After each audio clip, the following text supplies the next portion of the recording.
I have a book in me.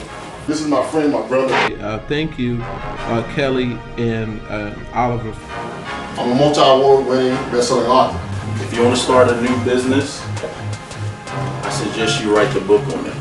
God woke me up at 2:30 in the morning and I wrote a book. Some of you got books already. Some of you got novels already. The lead generator is the book. You write a book, you leave a legacy to your children. And I hope you guys listen to these guys so they know what they're talking What's about. up, everybody? I'm the publisher, Mr. Kelly Cole. I'm the writing coach, Dr. Oliver T. Reid, the relationship architect. And welcome to Books-N-Brothas podcast. It feels like, man, this week has went by so fast, bro. How it feel to you? Man, same way. It's like I just thought it was just Mother's Day, right? And then now almost, what is this, Wednesday? Yeah. So we 2 days away from it being the close of a week, man. Bro, it's crazy because, like I said, I was just in Chicago visiting my mom for Mother's Day. And then I'm already back at the crib, back making it happen. But time flies, man. Time flies when you're having fun. Like, you're doing what you want to do and you're fulfilling your passion and your dreams and all of this stuff. Like, time literally flies. I wake up at 5 in the morning, and then here it is, it's already 8 p.m. my time. And I'm like, yo, where does the time go? I remember when I used to work at Walmart, it seems like I was just staring at the wall for hours, just waiting for 5 o'clock. And now it's like I look around and it's 8 o'clock already. So do you expect that as well? Yeah, man. It's one of those things. I look around, man. Now, man, I used to be a late night person, and I'm still a late night person. But I found out now that I'm an early person. Like, I'm just working. Like, I'm up like. You an early person now? Yeah, I'm up like sometimes 6 or 7. That's early for me. Really? And I'll just feel myself like it's like I'm going to the next thing, and it's kind of like, I don't know. It's kind of like you might experience this. I know you do, like an adrenaline. Yeah, my bro, grinding. I see it in your eyes, bro. You grinding. Trying to eat out here, man. That boy, hungry. You on that Les Brown, you gotta be hungry. Hungry. I'm hungry, man. My brother out here hungry. But yeah, man, that's good stuff. But man, it's just a season of creativity, man. I just feel so creative, and just ideas are just flowing and popping, and it's so hard as an entrepreneur just to stay focused and stay focused on one thing. Because me staying focused on one thing, I have been most successful by doing that. But it's so hard. It's so hard, especially when you're like us. We know how to get stuff done. It's not like we can get an idea and not know what to do with it, like a lot of people. Mm-hmm. If we get an idea for a book, we can get it done tomorrow. Mm-hmm. If we get an idea for a course, we can get it done tomorrow. If we get an idea for a product, we can get it done tomorrow. It ain't no lollygag. It ain't no thinking about how we do it. Like, if you don't have the answer, I got the answer. Right. And we call one another and we can get stuff done. Yeah. You know what I'm finding out, man? I don't know if it's happening on you. It's like, in this season, man, it's like my patience level for foolishness is like, I'm having a hard time now, man, with just from the standpoint of like the people that's supposed to be doing work for me. Yeah. I'm like, why am I on your back? I gave you that like 7 weeks ago. Like, I come back to you and it's almost like, where's the results? Yeah. It used to be a time I would get so busy like with other stuff to where then I have to remember like, oh, I got to get back to it. But like you said, that singular focus is like, I gave you something. I'm locked in. Like in your word, I'm locked in. Where are you? And it's hard finding help right now. Man. And you would think that since everything is slowed down, like people would just be more focused on what they're doing. Nope. But they all over the place. They not hungry, bro. And man, have you been watching the Bulls documentary, The Last Dance? No, man. I got to check it out. I ain't had time. It is so good, man. Like, they're painting a picture of Michael Jordan and how competitive he was. And he was so competitive and so focused on winning, he started crying in one of the interviews because he was like, man, I just want to win so bad. And he was like, if you don't want it, he was like, you don't need to be on a team with me. He said, there's a cost to winning. Yes. And if you're not willing to pay the cost, you don't need to be on the team with me. So if you think I'm an asshole or if you think I'm rude or mean, he was like, but we won. But we won. You know what I'm saying? We won 6 championships. So it's been encouraging to me watching that documentary because I know I can get so locked in, and you know this about me. I can get Yeah. so locked in and so focused that I could be a butthole, like, and I could be like on people's head, but the results speak for themselves. Right. I get stuff done, man. I make stuff happen. And so anybody out there, if you listen to this and you haven't watched The Last Dance, and especially if you're an entrepreneur, Gotta see that. you need to go watch it. It's on ESPN Plus right now. If you got your cable, you can log in with your cable network. But yeah, so yeah, bro, enough of that. I know the people like, what are they talking about? They're supposed to be about books, but let's get into the topic you brought up today. What's your topic, bro? Yeah, it's one of those things that I mean, it just like in this season, man. Basically, what we were saying in the prelude really ties into what I'm talking about. I want to talk about tonight how to build a book series. Okay. Right? How to build a book series, because a lot of times, man, I'm finding out, and I had an assessment recently, it leads me into this topic, where I had a marketing company hit me up, and they were doing their pitch. Mm-hmm. And they are like a multi-level digital marketing firm, mm-hmm. right? And they was telling me, like, when we look at all your content, they did a thorough assessment. They like, we look at all your content that you do, we know that you're a high-level thinker. That's who you are. They were like, you are a high-level thinker, so you have to break it down. And they use the African proverb. They say you have to eat the elephant in pieces. Basically, it was saying, like, you have so much content that we got to break that down into pieces to get to people. Mm-hmm. Where a lot of people out there, yourself are like a high-level thinker. Like you said earlier, which leads into this topic, we got so much to kind of put out that sometimes one book may not contain your content. So tonight, basically, I said, bro, let's talk about tonight showing people how to build a series with their books. Yeah. How to create a series. Mm-hmm. So my first point to building that series is this: realizing that you have more than just one volume. You're not just a one-hitter quitter, right? Right. If you know anything about the rap game, you have some people that went out and they had this big multi-platinum one song, that's it. Milli Vanilli, one song hit, right? But if you really know who you are, I always say I'm in it for the long haul.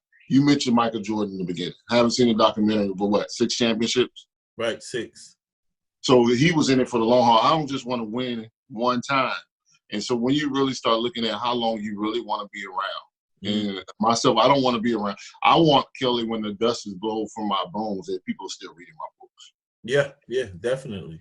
So with that, I say the first tip to building a series is realize that you're more than just a one-hitter quitter. You have more content. And guess what? You don't want to download. As I was leading in, you have so much information in one book. You can lose people because their capacity, and you helped me from the publishing end, but I heard that most books are over 180 pages. A lot of times people are not reading.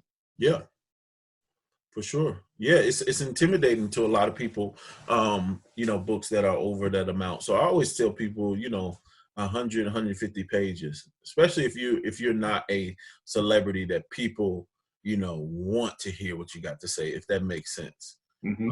And it's the same way, I had to teach my son this about performing.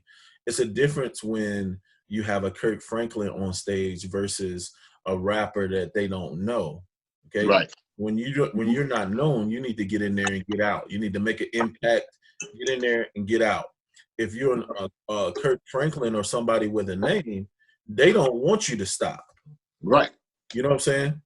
Right. They don't want you to stop. They want you to keep going. So it's very important that, they follow that tip, bro, like of keeping it, I say between 100 and 150 pages, you're good. If you can get to 150 pages, that's a nice size book. It looks good in a 6x9. It looks good in a 5x8.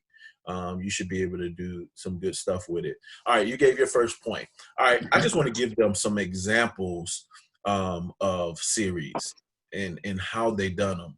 So when I think about a series, I think about Chicken Soup for the Soul. Mm-hmm, mm-hmm, mm-hmm. That was a series. Now, think about this, though. The guys who created Chicken Soup for the Soul, those are not even their stories.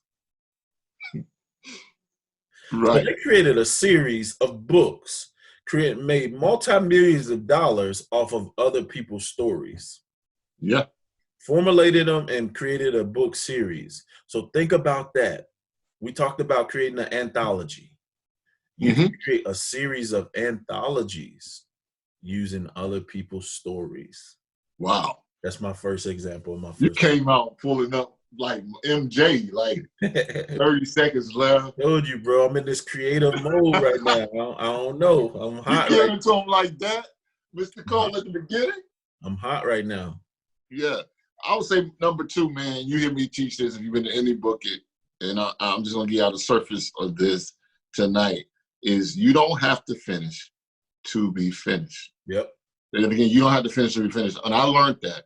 And I'll be honest, man, I learned that, I want to say probably 2011, 12, coming in contact with you, maybe around that time, when I had this huge idea. I'm a creative. My brother Kelly keeps me grounded all the time because I could be everywhere. Yeah. I'm just that free-spirited, creative person. Like, you're never going to have to worry about content when it comes to me.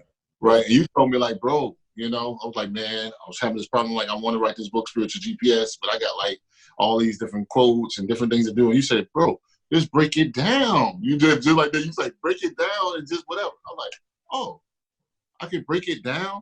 And that led me to the concept of saying you don't have to finish to be finished, which means that you can write. Say you got 20 chapters that you have. You don't have to release all those 20 chapters. Right. You can do 5. What about doing 4 volumes of 5 chapters? Dope. So you don't have to finish to be finished, and you don't have to feel like you got to get everything out. And so I talk to people all the time. It really, man, it's heartbreaking for me when I'm talking to people trying to get them to invest in writing, writing coaching, or getting them to invest in publishing, because they always want to, when I finish, I'm like, what you got? Have you looked at seeing what you have already? Yeah. Well, I got to finish another couple chapters. And then you talk to them again. I got to go finish another couple chapters. Before you know it, it's years and sometimes 2 years. I know people probably, we did Book It almost 10 years ago the first time, or the Writers Conference we did almost 10 years ago. And I swear it's about probably half that classroom that never published their book. Yeah, still didn't finish their book. I mean, yeah, great point. Yeah, so let me think of another one. Well, I want to piggyback on what you said. This is going to be my second thing that I give them. Think in terms of how the music industry is doing right now. You could do books the same way. And you gave me this idea when you just said, if you got 20 chapters, publish 5 chapters at a time, and you got a 4-book series, right? Mm-hmm. Check this out. In the music industry right now, people are dropping EPs. So 5 and 6 song EPs. They're not putting out a whole album. So you could take that same approach to publishing your book series. Mm-hmm. That same approach. You get, instead of 20 chapters, like my bro said, break that thing up, 5 chapters per book, and you got 4 books. So you got a whole series, and just leave them on a cliff every time you get to the last chapter. Leave them on the cliff and let them know that the other one is coming. And what that's going to do too is that's going to already set up the next book. You're going to have people waiting in line for the next book. Yep. Which, boom, here's I told you I'm going to prove. Here's another thing.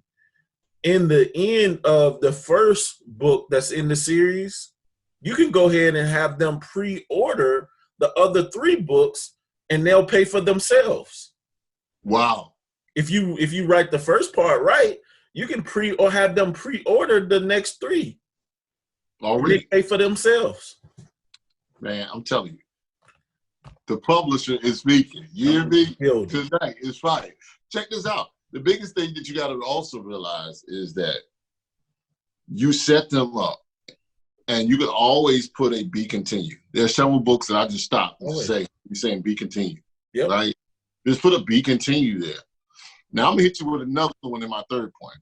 Now I want you to catch this real quick. I remember being in school, in high school, we took language arts. Mm-hmm. And in language arts, I remember we used to read the story of Shakespeare. We had to read the story of Shakespeare and Macbeth and all this stuff, right? Right. But then my teacher was saying, oh, but you also got to go and read the Cliff Notes. And I was like, the Cliff Notes? Right. She's like, you can read the Cliff Notes and that'll help you do whatever. So what I'm telling you to do, why not take your book? My Cliff Note, and I always teach my writing clients, y'all get the bonus, is this. Why not make a workbook from your book, which is another part of your series? Yeah. So now you have the book, and then you come back and say, hey, like I do so many times. Here's the workbook right. to the book, which is the Cliff Notes or right. whatever it is. And then now you have two products that came from one product. Yep. And then you can still set them up like Kelly was talking about for the next book. But then you also got the workbook or the interactive part. Right. So yeah, we do that all the time. Like creating a workbook is one of the easiest ways to add another stream or another product in your product series when it comes to your line of books. And it's so easy to do. So say like if you have a book about what were we talking about? Abusive relationship. mm-hmm. You can create a workbook, and in the workbook it can have, activities for whoever's reading it for them to do. So, wow. You know what I'm saying? Places for them to take notes, places for them to describe how they felt, and, just ask them questions. And it's not hard to do to create a workbook from your actual book. So yeah, I say that's a great one. And like you said, we do it all the time. Your last speaking engagement that we worked, people didn't want just the book. They wanted the book and the workbook and the game. Right. The book, the workbook, and the game. Now, just think about that too, bro. If they went to a speaking engagement, right? Wow. And they had all 4 books in the series, you go from making a $120 sale for your book to making a $100 sale. No, that's an $80 sale. Mm-hmm. If you're selling all 4 books, $20 a piece. You make it $80 because they're not going to just buy one. Right. You know what I'm saying? Now, mm-hmm. I told you I'm in a zone. Here's another example. If I was you and I was going to do a 4-book series, I would make the spine like a puzzle. So the only way that they can complete it if they get all pieces. Now that does something psychologically to the consumer because they're going to want to complete the puzzle. The puzzle. You want the whole thing. We got to have the whole thing. We're not going to want a piece of the puzzle. And just think about when you go speak, you can have it set up to where they see the puzzle. They're not going to want to separate the puzzle. There's no way. Like, they have to have it done. Well, and one thing I love about that, you reminded me, man, you took me way back. You took me way back when we was a kid. You remember when we was kids getting those Happy Meals? Yeah. And they would come out with the whole set of Transformers. And you were like, I got to go back. You handling your mom. I got to go back. Mom, you got to take me. Dad, you got to take me to get to West Coast. And then for the adults, they got smart and say, hey, we need to include the adults, and they start doing Monopoly. Come on. Wait a minute. Not just the Monopoly. I'm gonna take you even further. They got me when they start doing the cups with the NBA players on them. You remember? Oh, yes. I had to go get them. I had to go back. I had to go get Michael Jordan. I had to go get Magic Johnson. I had to go get Larry Bird. I had to go get the whole set. Yep. And this isn't psychologically. Now, listen, we're giving y'all too much. This is the stuff people pay us to give. So that's my tip. I ain't giving them nothing. But you know what? We doing this. We forgot this at the beginning of the show. We doing this because it's the 20th episode. That's why we dropping it too. Yeah. It's the 20th episode. We dropping jewelry. We gotta bless y'all. Bless you. All right. This is the thing. I think it's my 4th thing about the series, right? The series is this. You don't have to work so hard, right? Because going back earlier, you got the content. Right. Right? There's something I did in a book one time, and I think it was in the Manhandle book that I really did, is I went and I didn't make it an anthology, but I did go and say, I talked to guys, can you submit a story, a portion, to be my introductory, right? So if you wanted to choose, like Kelly was saying, you can interview people or you can have people on, but you can actually choose a special feature person to lead off or write the foreword for your series. So get somebody of influence, get somebody that's impacted to put them at the beginning of your whole series. Now you have a group of different speakers. You have a group of different people at the front of your book, right? So people will buy the book because you got a Les Brown, you got a Kelly Cole, you have a Mark Sharona, you have a Bill Walsh, whoever who's in the front of your book or giving a review. And then you now have a plug-in series. So you say my series has about 4 or 5 different specialists in the beginning who tell their story. Yeah. And so that's included in your book. So now you stretch your book. We give them a lot. Now you got content that makes your pages full. You got credibility. And now you got a group or a series of people within your series who add value and add credibility to your work. Got you. All right. Now, this is going to be the last one I give them. All right. I know somebody thinking, how? You saying contact these, you're saying how to do it. I'm going to tell you how to do it. Okay.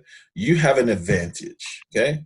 You have the internet, you have social media, you have all of that. This is the key. I'm going to tell you the exact verbiage to tell them to get them to do it. You tell them, hey, I'm writing a book about X, whatever your topic is. And I'm putting together a panel of experts to interview to be in the book. That's all you got to say.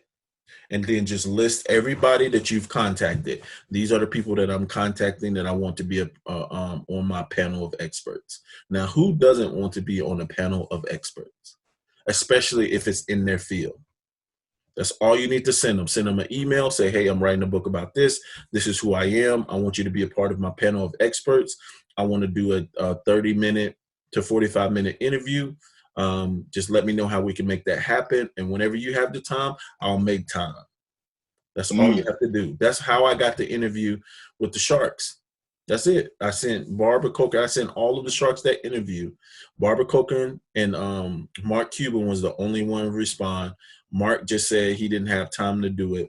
But me and Barbara did the interview. We hit it off so well that I asked her to help me get an interview with Damon.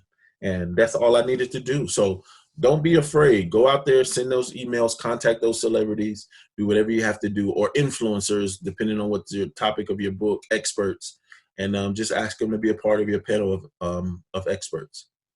Man, I think this. Look, this has been so much that you guys already have.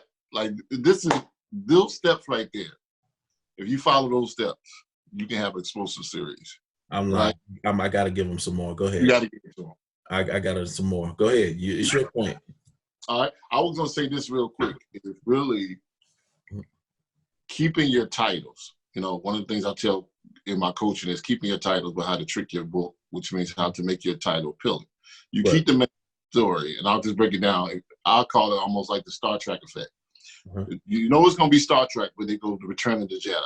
Right. They give you something else. So what you do is you keep your branding consistent, you keep the name consistent, but you give them a tricky, this is very practical. You give them a catchy subtitle. So they already know this is Star Trek, they already know this healing or whatever you got that your brand is, but you keep making the covers relevant, you keep putting catchy subtitles in that so that they can tie people back to this brand. And so you do that by being cutting edge research, like we talked about in many other podcasts, how to go out and see what people want, what's the hot button items, you know, to keep that branded. But if you keep that picture, if you're always saying Star Wars, if you always see Star Wars never end. Every time you think it's going to be end, they go back to the beginning. Right. You know, they go back to another version of it.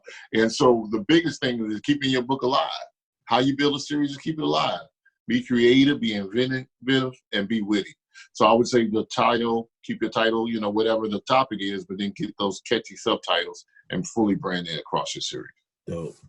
All right, last one I'm gonna give them. I lied. I have to over-deliver. So I'm gonna share with them an idea that I wrote down. That's why I pulled up my phone.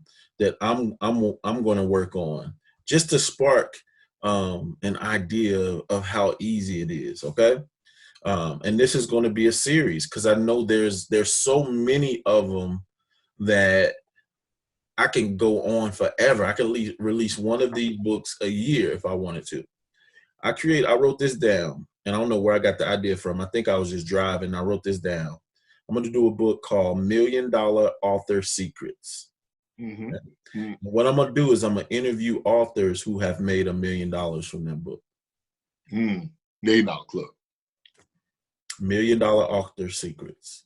So I'm going to interview. Now, think about how valuable that book is going to be because people that come to us for publishing, they want to know how to make money with this book. And if I'm sitting down with these experts, these people who have made millions of dollars from their book for 30 minutes to an hour and putting it in the book, how valuable is that? Right. It just becomes a series. And what can be my hook?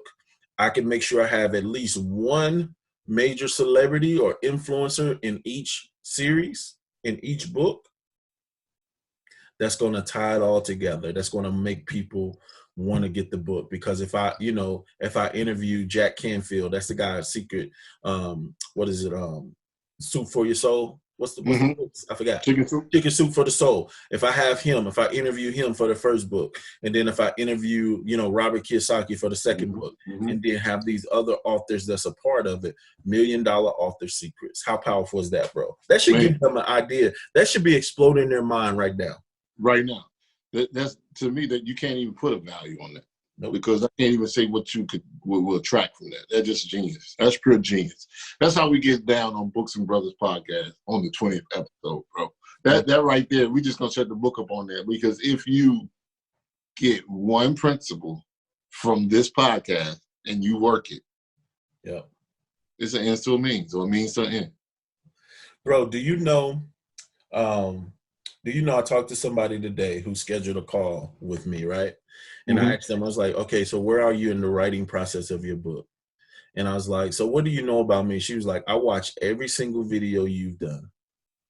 And she says, when I heard you talk about how you could speak your book and transcribe it and get it done, she said, I went from being, what she said, I went from being so stuck and didn't know where to go with my book. I had writer's block like a mug, to where my book, in literally 3 days, my book will be done today. And I said, really? You got that from the free content? And she was like, yeah. She was like, you give away so much content. And I was like, that's what we do. I said, the sad part about it, people don't watch it. And if they do watch it, they don't apply what we're telling them in the thing. Period. I was talking to somebody, man, on a coaching call too. And I said, the reason why we're passionate, and I refer them to our podcast, is because we went through it.